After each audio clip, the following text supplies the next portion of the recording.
Women in Business. Are you looking for a professional yet fun event to attend?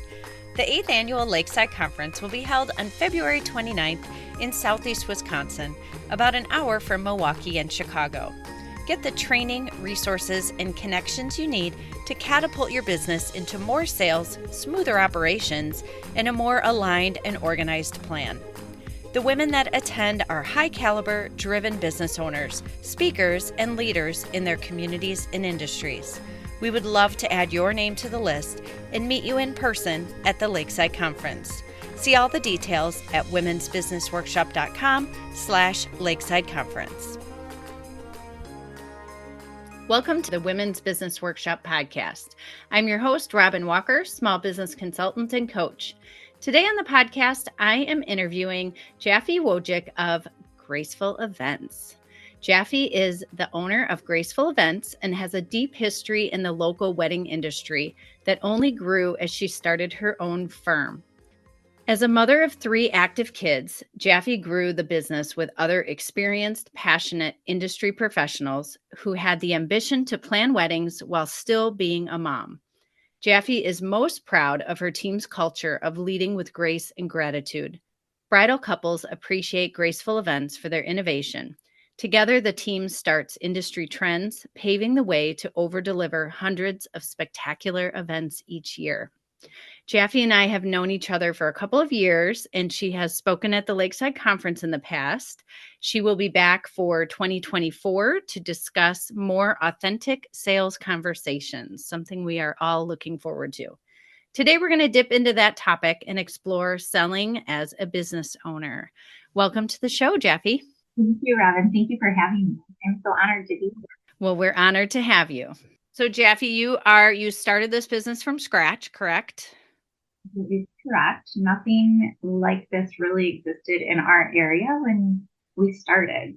I remember when I met you at one of the coffee chats that I hosted at the Ridge Hotel. I don't know if you remember that. I think that's the first place we met.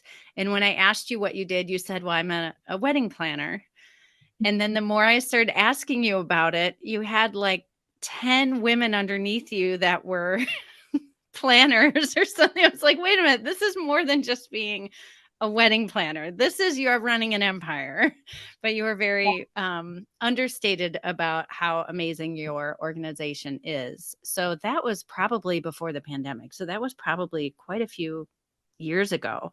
So when did you start the company? Thank you. Actually, we're going to be going into our 10th year this year. I started the company about 10 years ago. So what happened was I was a wedding coordinator for a venue, a local venue. And I did that for 4 years and I loved it. And I knew that I was going to have a baby and I knew I wanted to be a stay-at-home mom. And that was kind of, like my next step in my journey. And so I parted ways with the company and I don't know how to say this, but mourning the loss of my career. It was like such a weird transition for me to go from, working and, having this awesome career that I loved. And, I just really enjoyed it. And then I was home every day and I was like, I don't have a schedule. I don't know what to do with myself. So I had this beautiful new baby and her name was Grace, I should say.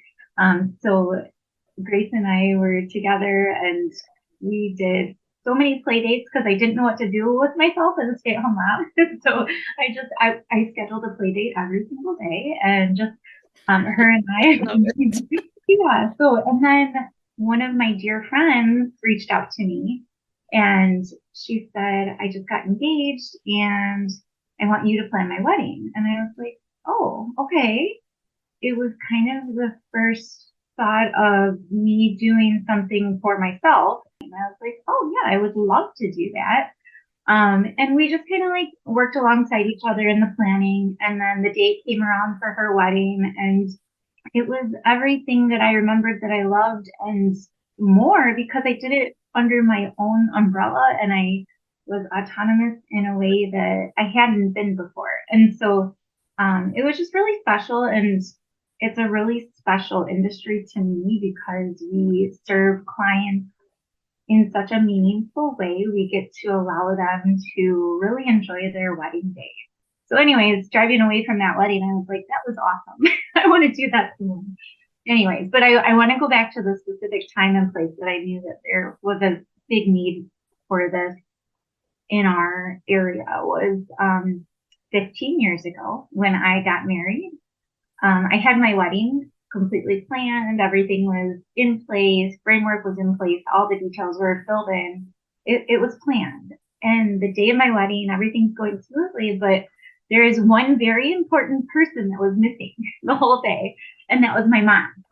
So my mom was missing. She wasn't alongside me in this day. And come to find out, she was running around putting everything together the day of my wedding. Because on a wedding day, you've got so many moving parts. You have so much coming together, so many people, 200 people coming, and there's so much that needs to take place. Well, you need a point person for that. And nothing like that existed in our area. So that fell onto my mom's shoulders. But to me, I was like, well, that's not, what the role of a mom should be on the day of her daughter's wedding. It should be, being with her daughter if that's what the preference is. Sometimes that's not the preference. So anyway, so that was, a big pivotal moment in my life when I was looking back. That's really a need that our community has. And I've got the skill and motivation and interest and talent to be able to serve our community that way. More people kept reaching out. We gained momentum. I gained team members that I trusted that, did a great job. And I built my team up so that I could be home working and doing the things to support my team at home. So wedding days, I'm usually on site. I'm behind the scenes, just like, how can I help? What can I do? But probably my biggest role in the company is booking weddings. And, like you're always thinking about what are the things that you can take off your plate. And I've done the work to hire the people to clear my plate in the ways that I can. But the one thing I can't let go is the sales portion. And it's probably like my new favorite part is, being the first point of contact in our customer client journey.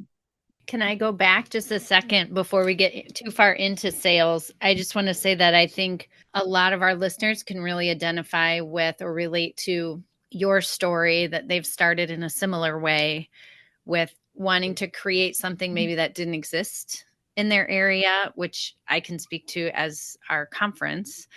There wasn't a lot of support for female business owners in our county. When I first started that, I felt very alone creating my business and not really having local resources, or felt like I couldn't find them anyway. Yeah. But I do talk to a lot of other women that what they're doing, there wasn't quite that fit Right. in their community for what they really felt was a gap in the industry or in the marketplace. So I think a lot of people can identify with that, and also with wanting a more flexible schedule for their family, Right. being able to do the job that they love in the career they love, do help the people they want to help, but still have control over when they do it. And I just think it's a wonderful time to be alive and be a woman and be able to have an option to run your own business if the stars align for you and you can, make that happen and you have the right personality for it. It's just such a fabulous middle spot to find where you can still have some control, but also still be able to not have to give up your career completely. Right, exactly. And so then I found other women that were in a very similar position to me that loved wedding planning, wanted to be home with their kids more, but found that, like if you work at a venue, you are committing, 40, 50, 60 hours a week to that venue, which is fine because it's, such a beautiful job, but it's also hard to create that balance. I mean, fast forward 10 years later, there's been times where, I've said to some members of our team, like, you're working too much and we're getting this wrong. you have not seen your kids this week enough, and we're doing something wrong because this is not what I set out to do. So let's step back. Let's figure this out because, if you're not also being a good mom in your role, I'm failing you, and I'm handing you too much. And, so that's one of my whys is I want to empower the women on my team to be phenomenal in their job, lean into their talents and their gifts, but also, be able to be there for their kids and, raise their kids the way that they want to and just align with their core values. You get to be a part of someone's most important day, but that also means you're running someone's most important day. Right? So you have the satisfaction and the fulfillment, but that's also very, very stressful. Well, you guys do it with grace. You had mentioned that you enjoy the sales part of your job. So, as the CEO, you've mentioned that you have let go of a lot of tasks that you trust your team to do and you've trained them to do.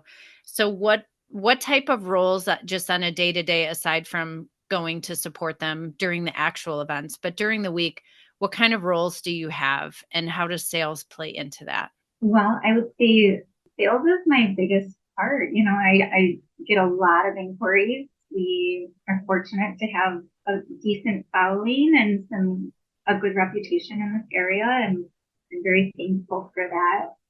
So we get a lot of inquiries every day, and so I respond to them, but also I'm scheduling phone calls. My goal when we get the inquiry is to get the inquiry to convert to a phone call. And, if I can do that, I would say, like, oh, if I were to give numbers, I would say maybe like 5 out of 10 times I can get the email to go to a phone call, which is good because then I can really have that communication with the bridal couple and understand their needs, establish some trust and get to know them and what's important to them and really understand how can we best serve them. So once I have that phone call, I feel like we just naturally get into a little bit of a relationship. We're kind of like connecting in a natural way. It's not me having the call and ringing off how many things we can do for them. It's me listening to them, and genuinely being excited for them. They just got engaged. What's more exciting at this point in their life than that? They've been anticipating this and dreaming of it. And like I share that excitement with them. And then we kind of just talk through what they're envisioning. And sometimes at the conclusion of the call, it turns into a sale because they're like, all right, let's move forward with booking the date. If it doesn't, then, like a few days later, we'll follow up with them and check back. But I would say most of the time, if we can just get them on the call and have a conversation, it's probably going to lead to a sale because I'm confident in what we can offer to improve their wedding planning experience or their wedding day. And I would say the number one thing for sales is you have to believe in your product. I mean, for us, it's a service. You have to believe in the service you're providing. I mean, I've been doing sales since I was 12, basically. Going to work with my mom. She owned a shop in downtown Lake Geneva. And, I just was really comfortable at a very young age around customers and clients. And I watched my mom in her role, and it was so natural. She was not ever salesy. She just engaged in authentic conversations with them. And to the point where she created this great repeat customer base. And she, I just would watch her and I would be so amazed because people behind the counter, she would be behind the counter and people would come and be excited to buy their new coat or, whatever it is they were buying. But that's not what they were buying. She like genuinely had good conversations with people. My mom's not a surface level talker. She is one that the first 2 minutes you meet her, you're gonna go in deep with her. Like she's gonna I could totally relate. like she will know what is in your soul, Yeah. and people just would open up to her all the time. And then they would come back and then they would finish their story and she would just listen. But also she would give advice and Like counseling, like bartending or counseling at the retail store. and so like I would watch her in that role and I got to watch her cultivate these really beautiful relationships, just nurture that client relationship. So it wasn't like I went to school for sales, but I did, I just was a part of that retail experience and I studied in other countries. I learned other cultures. I lived in Venezuela. I lived in Spain. I kind of understood how to read a room really well at a young age. And I think that served me really well. And it's probably one of the top things I try to teach my kids is look at their face, like read the room, look at what they're not saying, look at their body language. And it's not being manipulative. It's working with other people's comfort zones. And it's coming from a place of good intention to make other people feel comfortable. Going back to this, believe in your product and your service. After I graduated college, I got into an industry of sales. My first year, it was technically a sales position, and I sold almost $3 million my first year in sales, which was unheard of at that time. But I was like, genuinely excited for my clients. I gave a lot to each of my clients, and in return, they bought the product. The next year, something in that industry went a little south, so I shifted over to something that was a little different, but it wasn't a product I believed in. And I did that for a whole year. I sold nothing. I had zero sales. And I look back and I'm like, okay, it wasn't because I had a different process. It was because I didn't believe in the product. And they could sense that. And I shouldn't have been selling that. And then I shifted over to the wedding industry and just fell in love with weddings. But that speaks to your integrity that you weren't selling $3 million worth of things that you didn't believe in. Something in you that was holding back probably because you didn't believe in the product. Yeah, you've got a good read on that, Robin. To me, that brings up the topic of sales mindset and where I see some women really struggle because when they are starting their business, they maybe don't 100% believe in their product or service and not in a true way that they really think they aren't capable of delivering the product or service. But because there's that imposter syndrome or thinking, who am I to be doing this? So there is that gap in their sales conversations because they maybe subconsciously are unsure if the price they're asking or what they're delivering will be good enough. Yeah, and everybody should be a little bit more comfortable in the role that they're in and trust the process and how it got you there because your career is not a sprint, it's a marathon. Everything that I have done leading up until this moment has put me exactly where I'm supposed to be. And I know I've got ways and ways to go, and I'm constantly reflecting on how could I have done that better? What should I have done differently? But I think you just have to really trust the process and trust that you are exactly in the right spot for the time and the place in your life. And if you feel like you are an imposter in that role, I would say your job is a few things right now. It's to love the people around you. When you're doing that, you're aligning yourself in the right position to do good. A second thing I would say is every day you show up and you go above and beyond what you say you're going to do for your client, for your team, for whoever you're promising, under promise and over deliver. So if you're feeling like an imposter in your role, wow them in a way that they're not expecting. And eventually you'll get to feel comfortable in the role that you're in. I've also talked to leaders that have become very successful in their craft or their role. And with that success comes a level of arrogance that I don't appreciate. And I think, when you feel like you know everything, that's definitely when you stop learning. So maybe it's okay to feel in that imposter syndrome because it keeps you humble, it keeps you real. It keeps you wanting to strive for more. It keeps you being appreciative and leading with gratitude and grace. Mm-hmm. So I don't know, maybe it's not a bad thing. Maybe there's a happy middle somewhere that you understand that you still have more to learn. Right. But at the same time, you are confident in what you are delivering. And I think what I appreciate about your sales conversations, based on what I'm gathering from how you describe them, is that it is a conversation versus a sales pitch. You're listening, you're offering what you have and what you know to be true with what you can deliver. And then it's more of a conversation and not feeling like a sales pitch, because I know I get pitched all the time. Right. And whether it's an email or LinkedIn DMs or whatever it is, it's so pushy in a way that really has nothing to do with me. Right.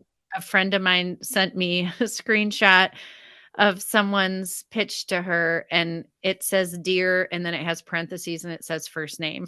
It's like, okay, so you can't really get any more obvious that this was a template. And I'm not saying there's not a place for some of that, but when we're talking about specifically a discovery call or a conversation like that, really seeing it as more of, here is what we have to offer. I can ask you questions to help you see if it's a good fit, but not seeing it so much as a sales pitch and just as an invitation. Right. Absolutely. And again, one of the biggest things I learned in my sales journey is when you're talking at someone and you're trying to give your list of here's, like all the things that are great about my company and blah, blah, blah. Well, it only makes sense to say that if you can connect the dots of why that's a benefit to the person you're talking to, because they they don't care your level of success. They don't care how many weddings you've done, but what they care is, why is that a benefit to me? It's not that people are selfish, but they have limited time and limited amounts of money that they want to spend in this category. And I do have a big team, but why does that matter to you? And here's why. And I list all the reasons why it is a benefit to that person that I have a team behind me. And I put myself in their shoes. Know what your obstacles are ahead of time. Why would someone not choose you? Pinpoint that and know it and be ready to overcome those obstacles when they bring that up. And if it sounds funny, practice it. Practice it in front of the mirror. Practice it with your husband, with a coworker, with your dog. It doesn't matter. Just get used to the words coming out of your mouth, the timing, your delivery, so that when it does come out of your mouth, it's sincere and it's your authentic words. When things are not your words, they're fumbled. And I think that's something you can ask at the end too. Is there anything standing in your way from booking with me today? If it seems as if there's still some hesitancy, because the reason they're pausing may be something that's a really easy answer, or maybe it's something that does make it's a non-negotiable and it's not something that will work for you. Yeah, that's a great point. And I love the idea of discovery calls too, because it's a two-way street, in my opinion, where I'm telling you what I can offer you and how it might be a fit for you. But this is also an opportunity for the provider to decide if this is a good fit for them. Because I'm sure there's people in your industry that are not a good fit, whether that's integrity, morals, just their extreme nature of what they want for their wedding. It's just not a fit or not something you can provide. So it's probably a great opportunity also for you, knowing you're not going to get a great experience with us if this is what you're looking for, because we don't do that. Yeah, I've told people, I think you should go with someone else because we might not be a good fit for you. Here's who I think you should reach out to. Here's who I think would do a good job. People will call me in different markets. I would love so much to do your wedding, but I don't know your market that well. You're 2 hours away, and it would be much more valuable, a better use of your money to go with somebody more local. And they appreciate that. I just walked away from a beautiful sale, but at the end, if it's not serving them, it's not serving me either. I want I want them to be happy. We do not have a product that we can put in a box, wrap with a fancy bow. We don't have a product. We are a service-based industry. And when you are in a service-based industry, your product is your service. And it starts from the first email they send you to the very last email that you send thanking them and congratulating them. It's that whole journey with them in the service industry. Serve is the root word in that, and your goal is to serve people in a valuable way. I think that's a great note to end on. I have loved our time together, Jaffe, and I am very excited that you will be talking at the conference. Jaffe will be doing a breakout session at the Lakeside Conference coming up in February. So when you register for your ticket, you can select her session for your breakout session choice. And she will be talking about sales conversations, how to make them feel more authentic, and going deeper into the sales process and the conversation. So deeper than what we've talked about today. So if that's something you would like to hear more about, select her session when you register. Where can we find you online or learn more about you? Our best sample of our work is on Instagram because we keep that as relevant as possible. So Instagram, we're at Graceful _events _wedding. And then if you want to go to our website, it's www.gracefulevents.net. And we'll have all of those in the show notes as well. Perfect. All right. Well, I'm looking forward to seeing you again in February if I don't see you around town before then. Thanks for coming on the show today. Thank you, Robin.